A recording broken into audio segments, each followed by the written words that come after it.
भारत के उद्योग जगत में एक नाम जिसे सुनते ही एक प्रेरणा की लहर दौड़ जाती है, वो नाम है रतन नवल टाटा का। एक ऐसा व्यक्ति जिसने अपनी जीवन में सिर्फ कौशल से ही नहीं बल्कि अपने अद्वितीय दृष्टिकोण, नेतृत्व और मानवीय मूल्यों से भी सबका दिल जीता। ये कहानी है एक महान उद्योगपति के संघर्ष की, जिन्होंने दुनिया भर में भारतीय उद्योग का नाम रोशन किया। रतन टाटा का जन्म 28 दिसंबर 1937 को मुंबई में हुआ था। उनका परिवार पहले से ही उद्योग के क्षेत्र में प्रतिष्ठित था, लेकिन उनका जीवन कोई आसान रास्ता नहीं था।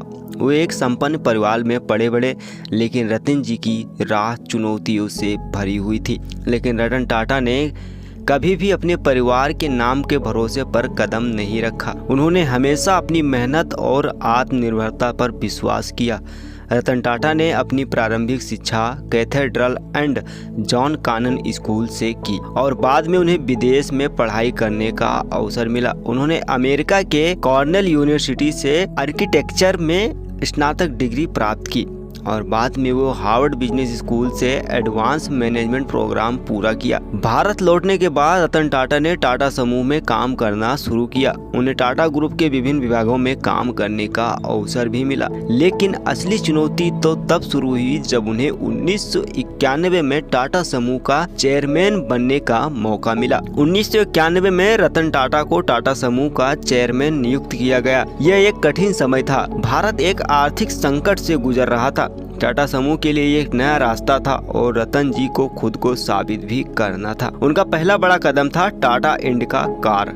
उन्होंने भारतीय बाजार के लिए एक नई कार पेश की जो भारतीयों की आकांक्षाओं के मुताबिक थी। टाटा इंडिका कार का निर्माण एक ऐतिहासिक कदम था जो टाटा समूह के भविष्य को आकार देने वाला साबित हुआ। लेकिन उनकी राह आसान नहीं थी। इस फैसले का सामना करते हुए उन्हें कई आलोचनाओं और विफलताओं का सामना करना पड़ा। ये वो समय था जब रतन टाटा ने अपनी नेतृत्व क्षमता को साबित किया। रतन टाटा ने केवल टाटा समूह की भारत में ही नहीं बल्कि अंतर्राष्ट्रीय स्तर पर भी पहचान बनाई। उनके नेतृत्व में टाटा समूह ने कई प्रमुख अंतर्राष्ट्रीय कंपनियों को खरीदा। इनमें से जगुआर और लैंड रोवर, रानीपुर में टाटा स्टील और ब्रिटिश चाय कंपनी टेटली शामिल हैं। उनका विश्वास था कि भारतीय उद्योग को वैश्विक स्तर पर पहचान मिलनी चाहिए। रतन टाटा केवल एक व्यवसायी ही नहीं बल्कि एक महान मानवता के प्रतीक भी हैं। उन्होंने हमेशा अपनी कंपनी के लाभ को समाज के भले के लिए प्राथमिकता दी। टाटा समूह के तहत कई सामाजिक पहले भी शुरू की गई। उनकी सफलता और विनम्रता भी एक प्रेरणा है। वो कभी खुद को कंपनी के सफलताओं का श्रेय नहीं देते थे, हमेशा अपनी टीम और मजदूरों की उनकी मेहनत का श्रेय देते थे।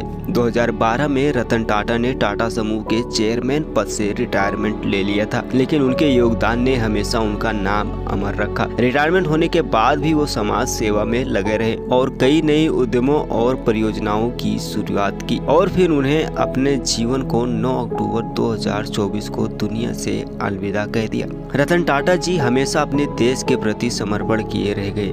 उन्होंने अपने देश के लिए जो काम किया वो शायद कोई बिजनेसमैन कर सकता है। रतन टाटा की ये कहानी न केवल एक उद्योगपति की सफलता की कहानी है बल्कि ये हमें ये सिखाती है कि कठिनाइयों के बावजूद अगर कोई सही दिशा में काम करे तो वो अपनी मंजिल तक पहुंच सकता है। रतन टाटा ने ये साबित किया कि सफलता सिर्फ आर्थिक लाभ का नाम नहीं बल्कि समाज और मानवता की सेवा करने का भी नाम है। उनका जीवन एक प्रेरणा है जो हमें ये सिखाता है कि संघर्षों से गुजरकर ही असली सफलता प्राप्त की जा सकती है। दोस्तों, रतन टाटा जी हमेशा हमारे लोग के दिल में रहेंगे और रतन टाटा जी ने अपने संघर्षों से इतना नाम किया है ना कि आज भी दुनिया के, अगर दुनिया की नहीं तो अपने भारतवर्ष के कोई ऐसा भी घर नहीं होगा जहां पर टाटा का कोई न कोई सामान उपलब्ध ना हो। कुछ ना हो तो नमक जरूर खाते होंगे टाटा जी का। तो दोस्तों, ये थी रतन टाटा जी के जीवन के बारे में कुछ जानकारियां। अगर आप भी रतन टाटा को दिल से मांगते हैं तो कमेंट में उन्हें श्रद्धांजलि देना ना भूलें। मिलते हैं अगली किसी वीडियो में, तब तक के लिए